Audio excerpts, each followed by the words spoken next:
The wind in Redemption, Montana had a particular malice. It didn't just blow, it scoured, carrying with it the grit of the plains and the icy memory of the mountains it had just crossed.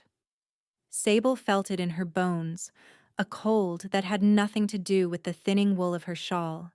She sat on a bench at the train station, the one place a woman alone could linger without being questioned, and watched the dust devils dance on the platform.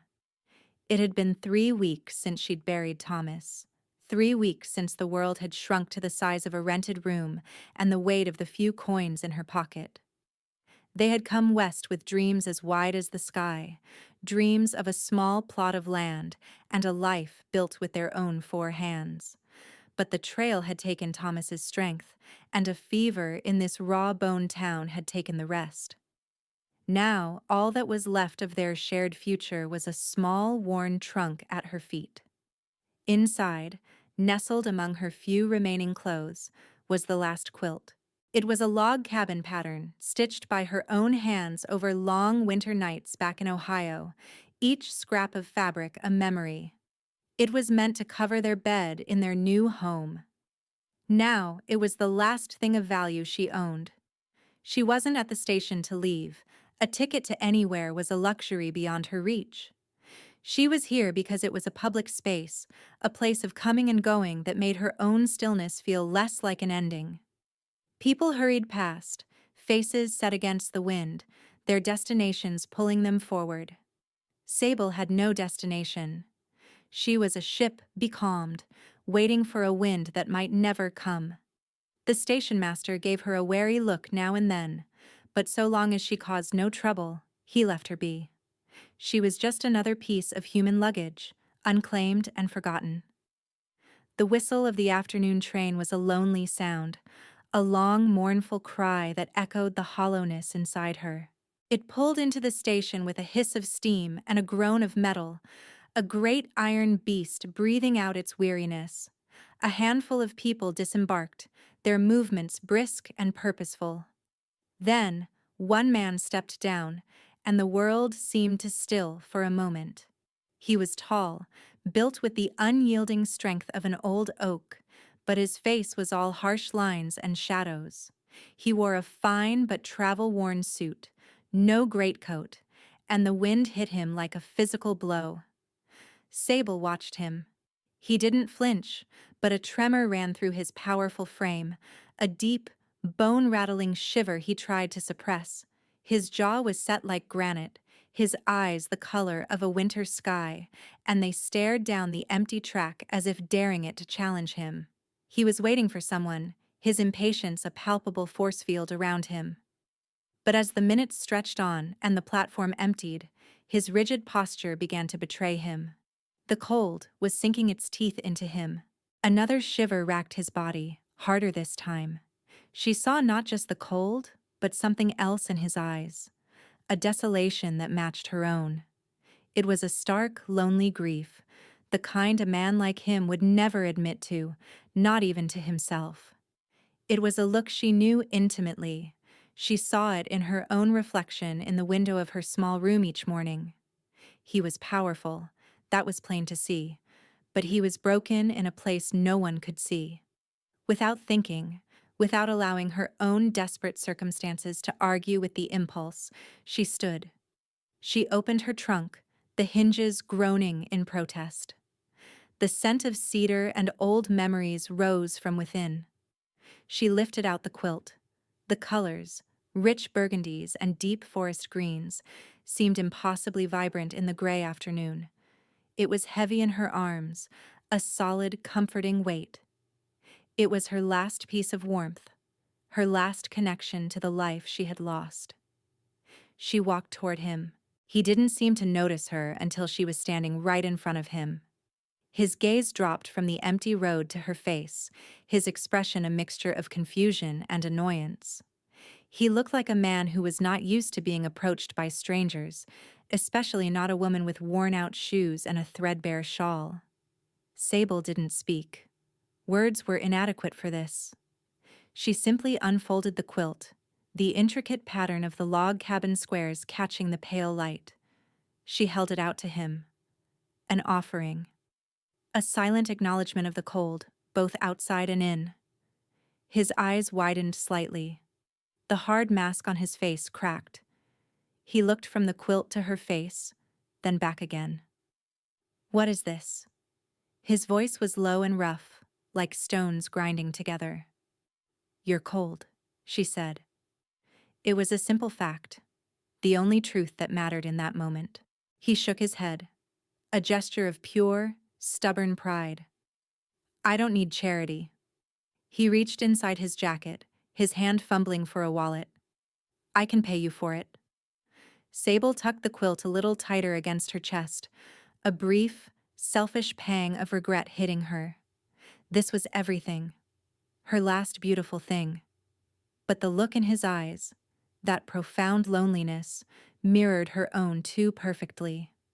To sell it would be to cheapen the gesture, to turn an act of human decency into a transaction.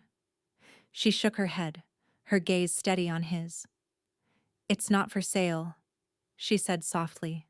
"You need it more than I do right now." He stared at her, truly seeing her for the first time. He saw the grief shadowing her eyes, the fine lines of hardship around her mouth. He saw that her offer was costing her something immense. The fight went out of him. The pride that held him so ramrod straight seemed to crumble, leaving behind only the weary man beneath. A wagon, a sturdy buckboard drawn by two powerful geldings, finally rattled up to the station. A young man at the reins looked apologetic. The stranger, Leland, didn't seem to notice. His eyes were still locked on hers. Slowly, as if his hands were not his own, he reached out and took the quilt. His fingers brushed hers, and a jolt of unexpected warmth passed between them, a current that had nothing to do with the thick wool. He wrapped the quilt around his shoulders. The heavy fabric settled over him, and a visible sigh of relief escaped his lips as the warmth began to seep into his frozen limbs.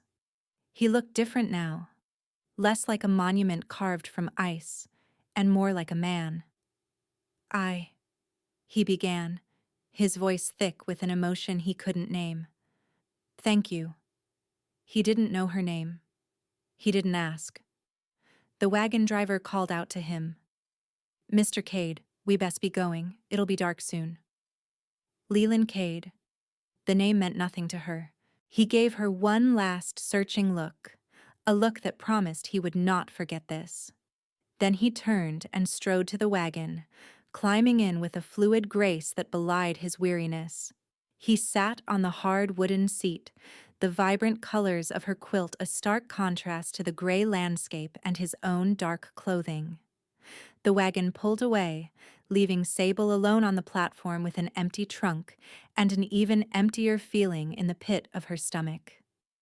She watched until the wagon was just a speck on the horizon, a splash of impossible color disappearing into the vast, indifferent plains. The next 6 months were a study in survival. Sable found work, though it was scarce and poorly paid. She took in laundry for the miners and single men of the town, her hands perpetually chapped and raw from the harsh lye soap. She mended clothes for Mrs. Henderson, who ran the mercantile, her stitches small and neat, a testament to a more refined past. She lived in a single room behind the bakery, the constant warmth and smell of bread a small comfort. She became a ghost in redemption. The townspeople saw her, but they didn't truly see her. She was the widow, a figure of quiet sorrow, a reminder of the fragility of life on the frontier. The women of the town, led by the formidable Mrs. Pritchard, the banker's wife, kept their distance. Sable was not part of their sewing circles or their church socials. She was an outsider, a charity case in their minds, and they treated her with a cool, polite dismissal that was more isolating than outright cruelty. Sable endured. She had a quiet strength, a resilience forged in hardship. She asked for nothing, expected nothing, and met each day with a stoic resolve. She rarely thought of the man at the station. He was a fleeting moment, a strange impulse she couldn't explain. The memory of his eyes, however, sometimes came to her in the quiet of the night, that look of shared desolation. She wondered if the quilt was keeping him warm, wherever he was. The thought was a small comfort, a tiny ember in the cold hearth of her life. Spring thawed the hard ground, and with it came a fragile sense of hope. Green shoots pushed their way through the mud. The air lost its bite. It was on a mild May evening that her quiet existence was shattered. A lamp overturned in the livery stable. The cry of "Fire!" cut through the twilight calm. Men shouted, running with buckets from the town well, but the dry hay and old wood went up like a tinderbox. The flames roared, casting a terrifying, dancing light against the darkening sky. The real horror was the sound from within the burning barn, the high, terrified screaming of horses trapped in their stalls. Men stood back, helpless against the wall of heat and smoke. "We can't get to them!" the livery owner yelled, his face a mask of despair. "The roof is going to go." While others panicked, Sable moved. She wasn't thinking of heroics. She was thinking of the animals, their terror a sharp pain in her own chest. She soaked a burlap sack in the horse trough, wrapped it around her head and shoulders, and walked toward the yawning, fiery mouth of the stable. A man tried to grab her arm. "Mrs., are you crazy?" She shook him off, her face set with a determination no one in Redemption had ever seen before. "The smoke will kill them before the fire does," she said, her voice calm and clear over the roar. She disappeared into the swirling black smoke. Inside, the heat was a physical blow. Acrid smoke burned her eyes and lungs. A massive beam crashed down, showering sparks. Through the chaos, she saw the wild, rolling eyes of a pinto mare, kicking frantically against her stall door. Sable didn't shout. She began to speak in a low, soothing murmur, the same tone she had used to calm frightened animals on the farm as a girl. She moved slowly, deliberately, her calm a small island in the sea of panic. She unlatched the stall door. The mare reared, but Sable stood her ground, continuing to speak her soft nonsense. She reached out and took hold of the halter. The horse trembled, but it allowed her to lead it, step by agonizing step, toward the door and out into the cool night air. She didn't stop. She went back in, again and again. Each time she emerged from the smoke leading another terrified animal to safety. She brought out 6 horses, one by one, before the roof finally gave way with a deafening crash, sending a fountain of embers into the sky. She stood to the side, coughing, her face black with soot, her shawl scorched, watching the townspeople stare at her with a new, dawning respect. She had done what the strong men of the town had been afraid to do. She hadn't used strength, she had used courage and a quiet understanding. For the first time since arriving in Redemption, she was no longer invisible. Life changed after the fire, but only subtly. The men who owned the horses she'd saved now tipped their hats to her in the street. Mr. Henderson gave her a small discount at the mercantile. It was a grudging respect, but it was respect nonetheless. Mrs. Pritchard and her circle, however, only seemed to resent her more. Sable had stepped out of the box they had put her in, and they did not approve. One sweltering afternoon in late June, a familiar buckboard rattled down the main street. Sable was leaving the mercantile, a small bag of flour in her arms, when it pulled up in front of her. The driver was the same young man from the station, and sitting beside him, looking just as formidable as he had 6 months ago, was Leland Cade. He swung down from the wagon, his movements economical and precise. He had the look of a man who owned the ground he stood on. He wore work clothes this time, sturdy denim and a worn leather vest over a clean cotton shirt. He was leaner, harder, but the shadows in his eyes were still there. He stopped in front of her, holding a neatly folded bundle. It was her quilt. "I believe this is yours," he said. His voice was the same, that low, gravelly rumble. He held it out to her. It had been cleaned, the colors bright, the fabric soft. Sable was speechless. She took the quilt, her fingers tracing the familiar stitches. I never expected to see it again.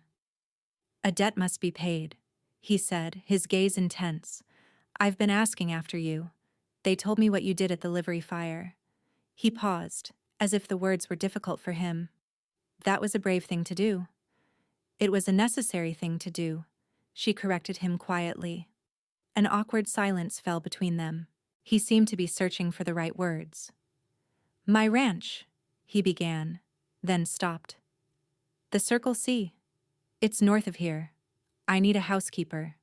My last one quit to get married. He looked at her directly.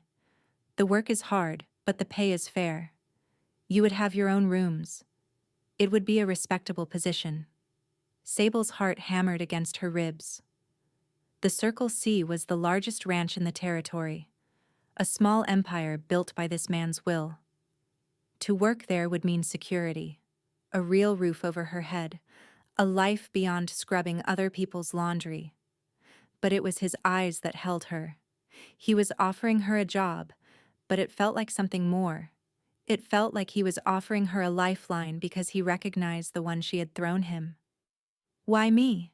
She asked, her voice barely a whisper. Because you are not afraid of the fire, he said, and she knew he wasn't just talking about the livery.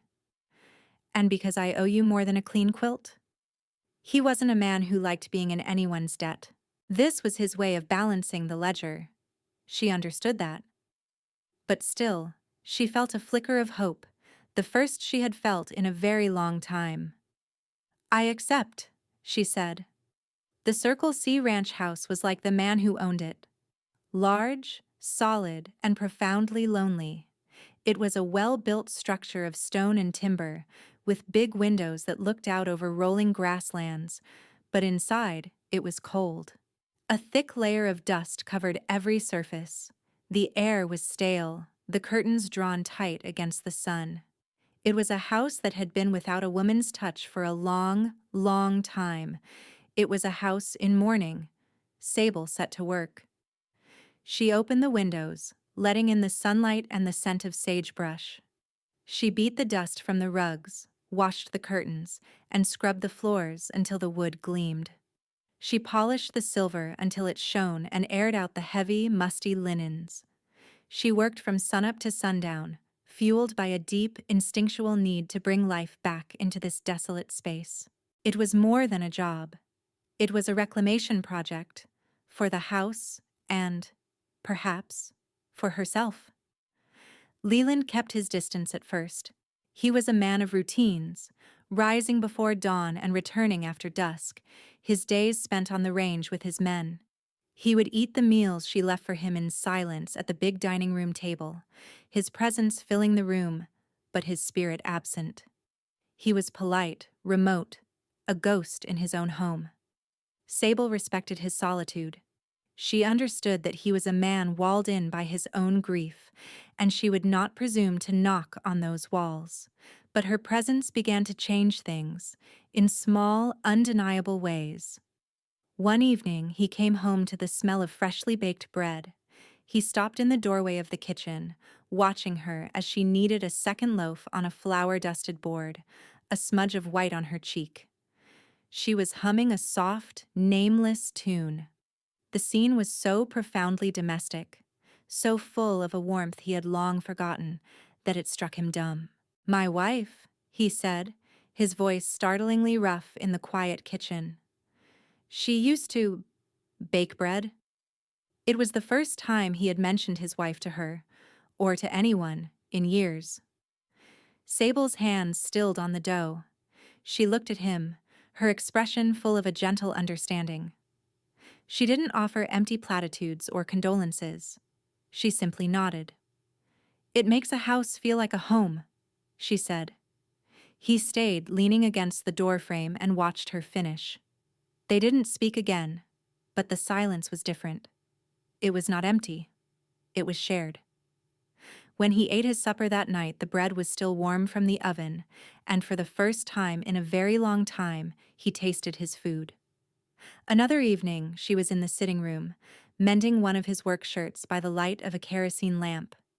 It was a simple tear in the sleeve, something he'd ripped on a barbed wire fence and ignored for weeks.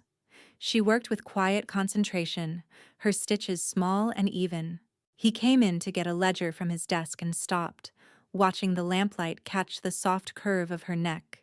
He had never seen anyone mend with such care. He walked past her to his desk, but on his way back, he paused behind her chair. "You have good hands," he said. It was a simple statement of fact, but it felt like a profound compliment. She looked up, and their eyes met in the warm glow of the lamp. The air thickened, charged with an unspoken current.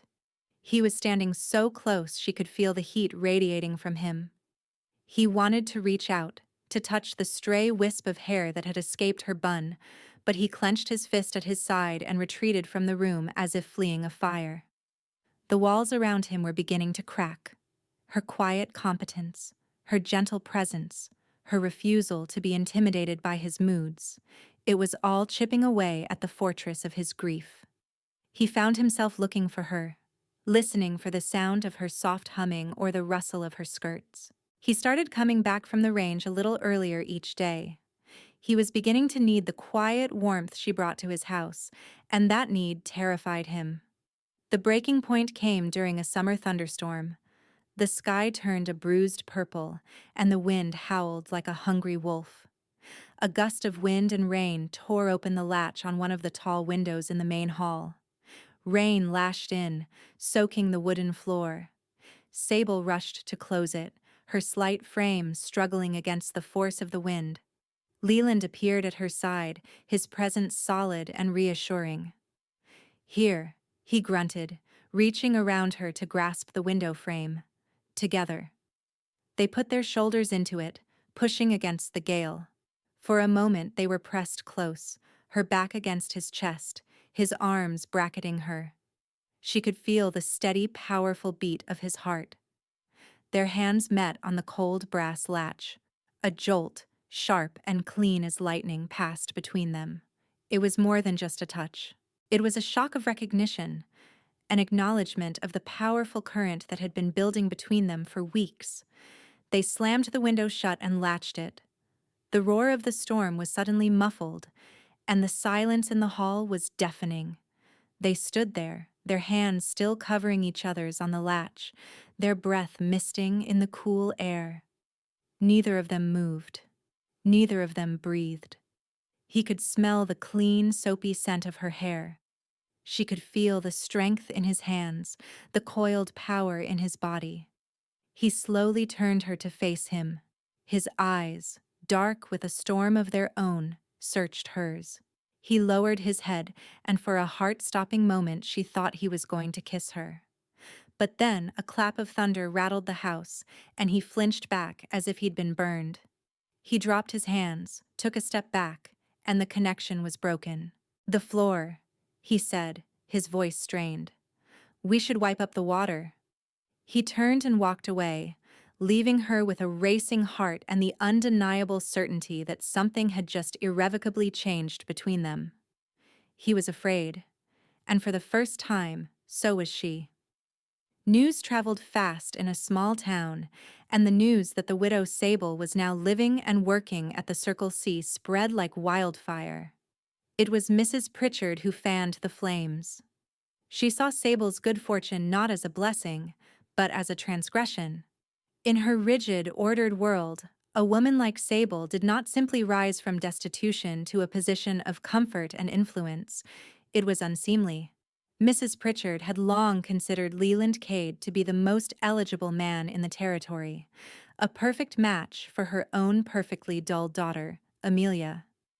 She had been patiently waiting for what she deemed a respectable amount of time to pass after his wife's death before making her move. Sable's presence at the ranch was a complication she had no intention of tolerating. She began her campaign subtly, with whispers over tea and concerned murmurs after the Sunday sermon. "A lonely, grieving man is so vulnerable," she would say, her voice dripping with false sympathy. "And that woman, Well, she came from nothing. One must wonder about her motives. She painted Sable as a calculating opportunist, a woman of questionable character who was taking advantage of a good man's grief.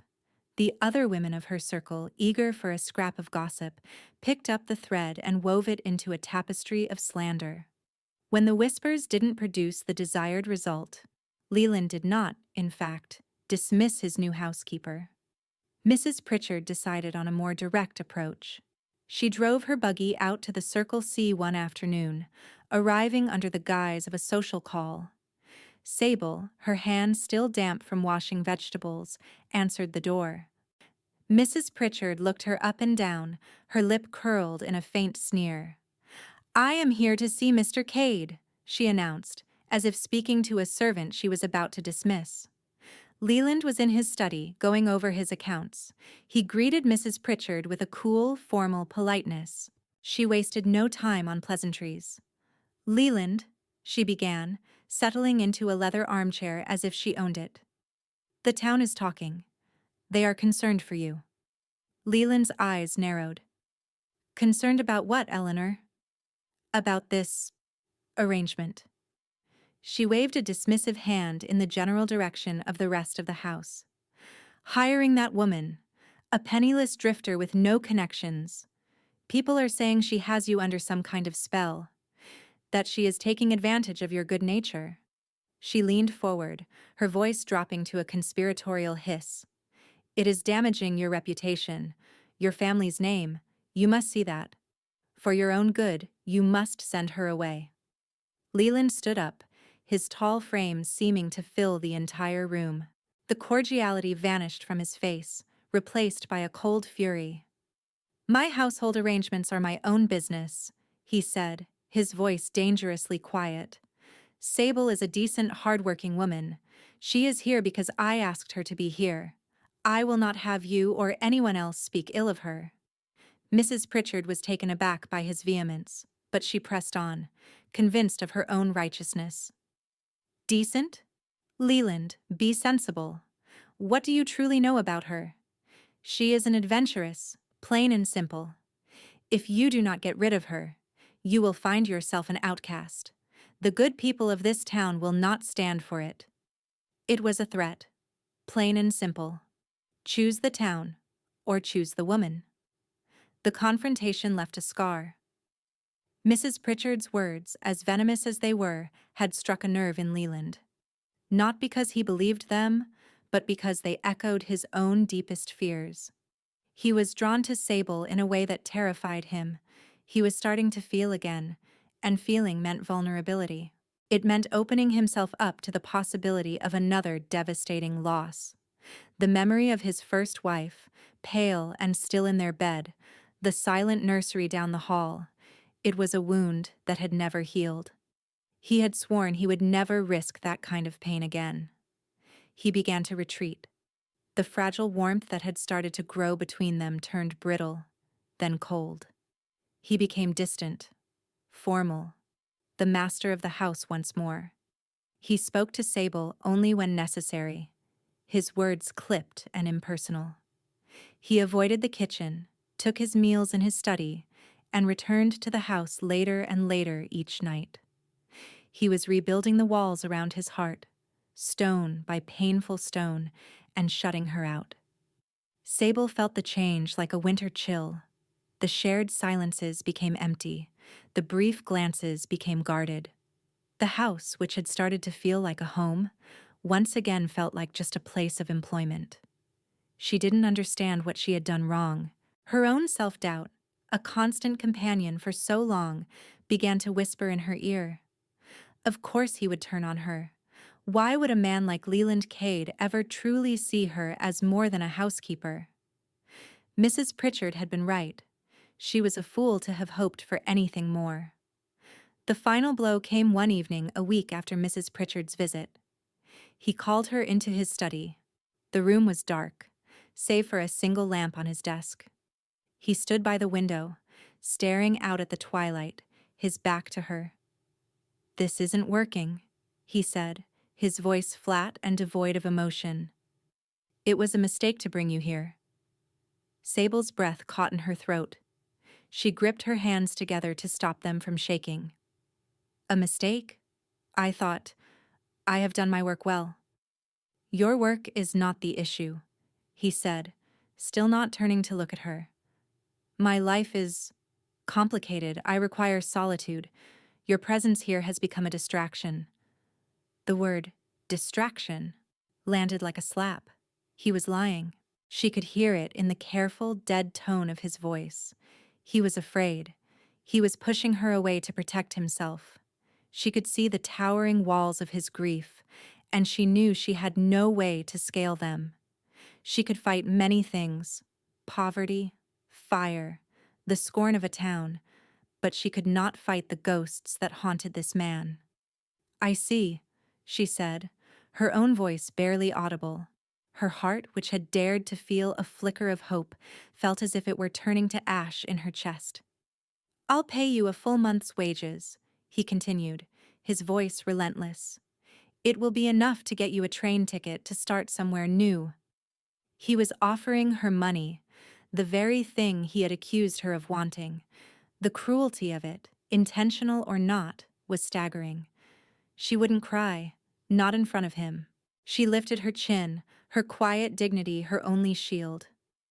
That won't be necessary, Mr. Cade, she said, her voice regaining a sliver of its strength. I will take what I have earned and be gone by morning. She turned and walked out of the study, closing the door softly behind her. She went to her small room at the back of the house and began to pack. It didn't take long.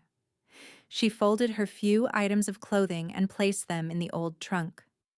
Lastly, she took out the log cabin quilt, which she had been using on her own bed. She ran her hand over the soft, worn fabric.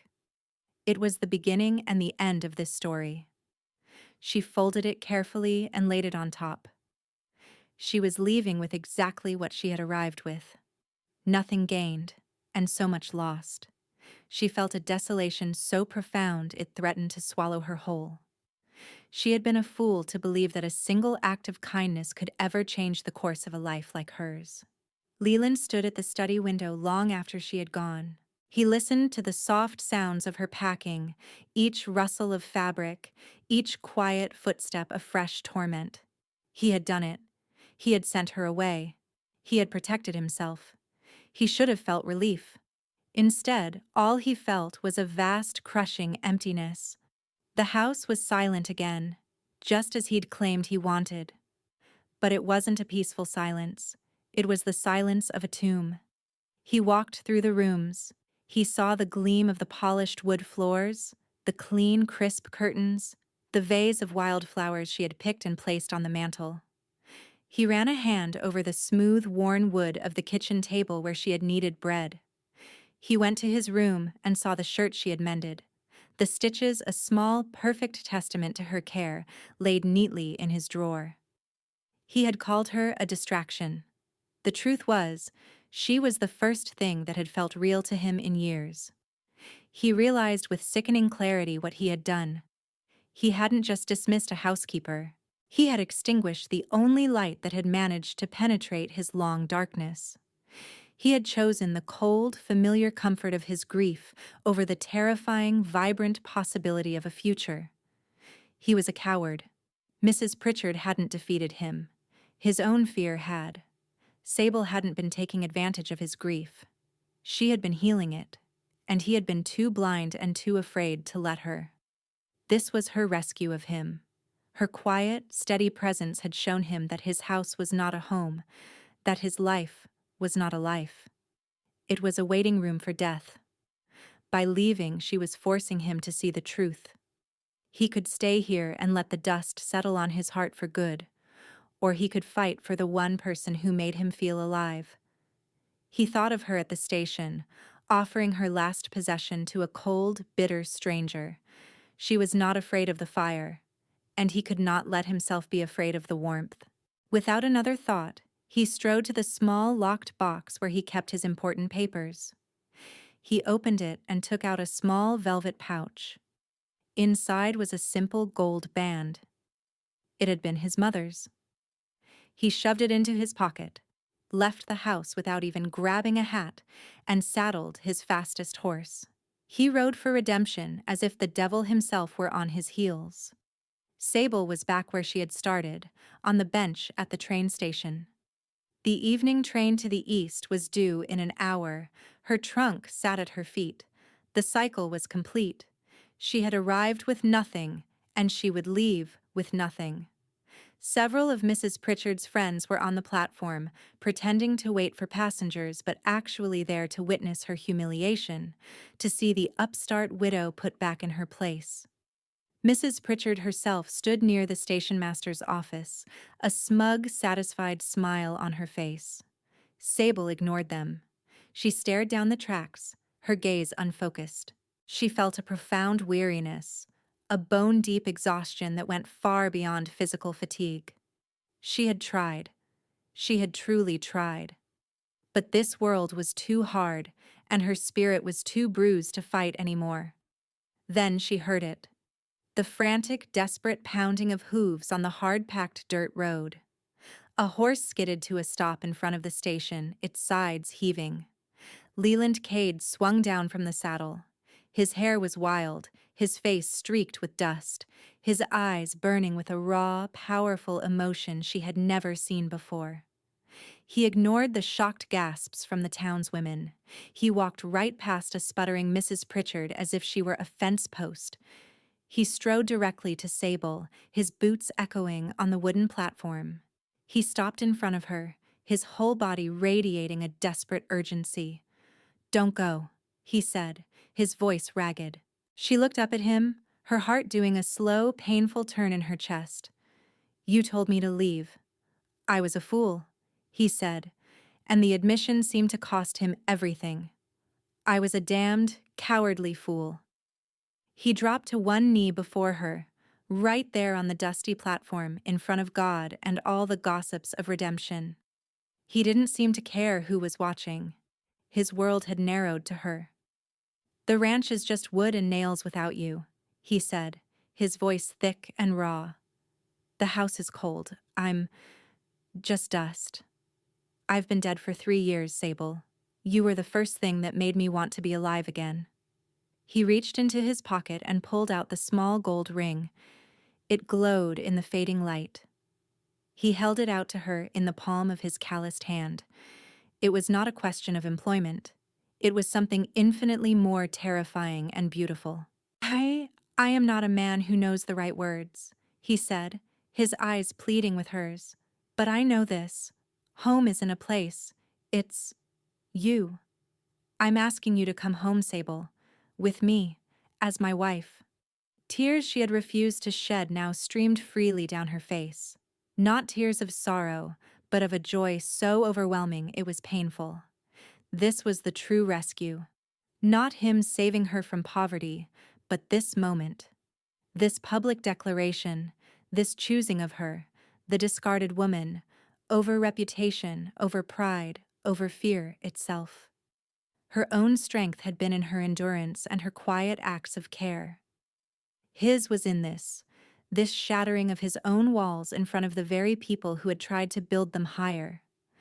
She looked past him at the stunned, furious face of Mrs. Pritchard, and for the first time, she felt not fear or shame, but a profound pity for the woman. Her world was so small, so constrained by rules and appearances. Sable's world, in that single moment, had just become as wide as the sky. She reached out her trembling hand. "Yes," she whispered. "Yes, Leland." He slid the warm gold band onto her finger. It fit perfectly. He stood, pulling her to her feet and into his arms, and he held her as if he would never let her go. The whistle of the approaching train sounded down the tracks, but for the first time in a very long time, it didn't sound lonely at all. It sounded like a celebration. The autumn that followed was golden. The days were warm and honey-lit. The nights crisp and clear under a blanket of stars. The Circle C ranch house was no longer a place of shadows. It was filled with the scent of baking apples and wood smoke from the hearth. Laughter, a sound that had been absent for years, now echoed in the halls. Sable's quilt was draped over the big armchair by the fire, a splash of vibrant color and a constant reminder of how their story had begun. Leland was a changed man. The harsh lines on his face had softened. He smiled now, a slow, rare thing that transformed his entire face. He learned to speak of his first wife, to share his memories with Sable not as a source of pain, but as a part of the man he was. In sharing his grief, he finally began to heal it. He found that his heart was not a finite vessel. It could hold the memory of one love while making room for a new one. He learned that loving Sable didn't diminish what he'd had before. It honored the man he had become in its aftermath. Sable, in turn, found a belonging she had never known. She was no longer the widow, the outsider. She was Mrs. Cade, the mistress of the Circle C. But it was more than a name. It was a sense of place, of purpose. The ranch hands, who had initially been wary, came to respect her quiet strength and fair-mindedness. She learned their names, their stories, and they saw her not just as the boss's wife, but as the heart of the ranch. She had found her home, not in the sturdy walls of the house, but in the steadfast love of the man who lived there. One evening they sat together on the porch, watching the sun set, painting the vast sky in shades of orange and rose. A comfortable silence settled between them, the kind that only exists between two people who know each other's souls. He took her hand, his thumb tracing the simple gold band on her finger. "Do you ever think about that day?" he asked, his voice a low rumble. "At the station. If my wagon hadn't been late, if the wind hadn't been so cold." Sable leaned her head against his shoulder, feeling the solid, reassuring strength of him. "I think about the woman I was that day," she said softly. She felt so lost. She thought she had given away the last thing she had. She turned her head to look at him, her eyes shining in the twilight. She was wrong. It wasn't the last thing. It was the first. It was the beginning of everything. He tightened his grip on her hand, and they sat there together, watching the first stars appear. Two lonely souls who had found their constellation in the vast, wild frontier.